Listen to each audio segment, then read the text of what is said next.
বানাচ্ছি চিড়ের পোলাও। চিড়ের পোলাও বানানোর জন্য নিয়েছি চিড়ে আর পাতলা পাতলা করে লম্বা লম্বা করে গাজর আর আলু কেটে নিয়েছি, আর নিয়েছি কাজু কিশমিশ, আর নিয়েছি কারি পাতা।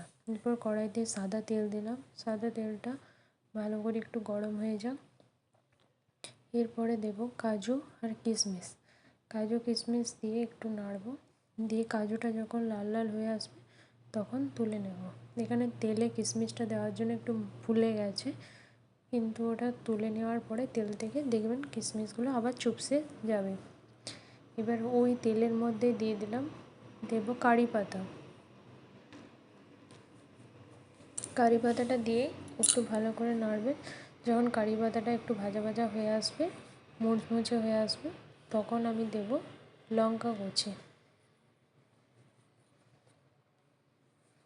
এরপর লঙ্কা কুচি আর কারি পাতাটা একটু ভাজা ভাজা হয়ে যাক। এরপরে দেব ওই পাতলা পাতলা করে লম্বা করে যে গাজর আর আলুটা কেটে নিয়েছিলাম সেটা দিয়ে দিলাম। আমি এখানে আর অন্য কিছু সবজি দিইনি, শুধু গাজর আর আলুটাই দিয়েছি। আমার কাছে এই দুটোই ছিল, তাই গাজর আলুটা দিয়ে এবার কারি পাতা লঙ্কার সাথে একটু ভালো করে নেড়ে নিলাম। এরপর এগুলোকে নরম হওয়ার জন্য একটু নুন দেব আর একটু হলুদ দেব। চিড়ের পোলাওতে একটু হলুদ দিলে হলুদ হলুদ ভাব আসে, নাহলে পুরো সাদা সাদা থাকে, ওই জন্য একটু হলুদ দিয়ে দিলাম।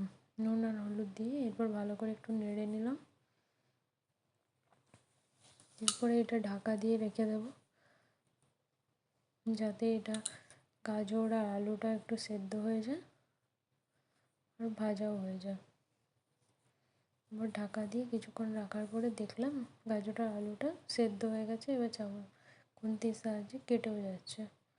তখন দিয়ে দেব ভেজে রাখা কাজু আর কিশমিশ। এরপর কাজু কিশমিশ দিয়ে ভালো করে একটু নাড়ব।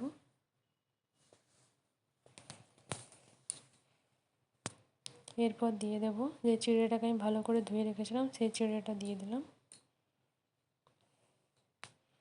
চিড়েটা দিয়ে একটু ভালো করে নাড়তে হবে। সব চিড়েটা একটু একটু করে দিয়ে দিলাম।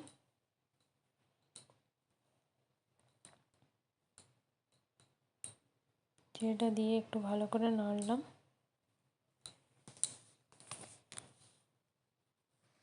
এরপরে দেখবো একটু লবণ।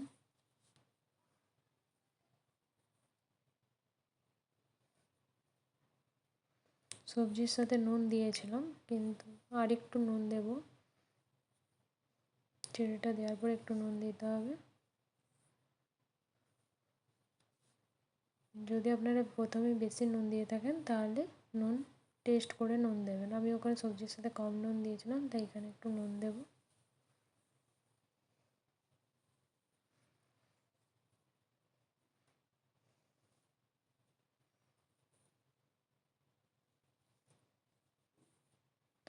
একটু নুন দিয়ে দিলাম। এরপর দিচ্ছি একটু চিনি। চিনি দিলাম একটু স্বাদটা ব্যালেন্স করার জন্য, কারণ ঝাল দিয়েছি নুন দিয়েছি, একটু চিনি দিলে খেতে ভালো লাগবে, স্বাদটাও ব্যালেন্স থাকবে, সেই জন্য একটু চিনি দিয়ে দিলাম। আপনাদের পরিমাণ মতো আন্দাজ মতো চিনি দেবেন। এরপর ভালো করে নুন চিনি মিশিয়ে নেন, সার্ভ করে নিলাম। উপর থেকে একটু লেবুর রস দিলাম আর একটু ঝুরি ভাজা বা চানাচুর যেটা থাকবে সেটাই দেবেন। এবার দেওয়ার পরে আমি একটু ভালো করে নেড়ে নিলাম। ঝুরি ভাজা এই চানাচুরের সাথে বা ঝুরি ভাজার সাথে একটু লেবু দিয়ে ভালো করে নেড়ে নিলাম। চাইলে এখানে পেঁয়াজ কুচিও দিতে পারেন। আমি এখানে দুটো দিয়ে পরিবেশন করলাম।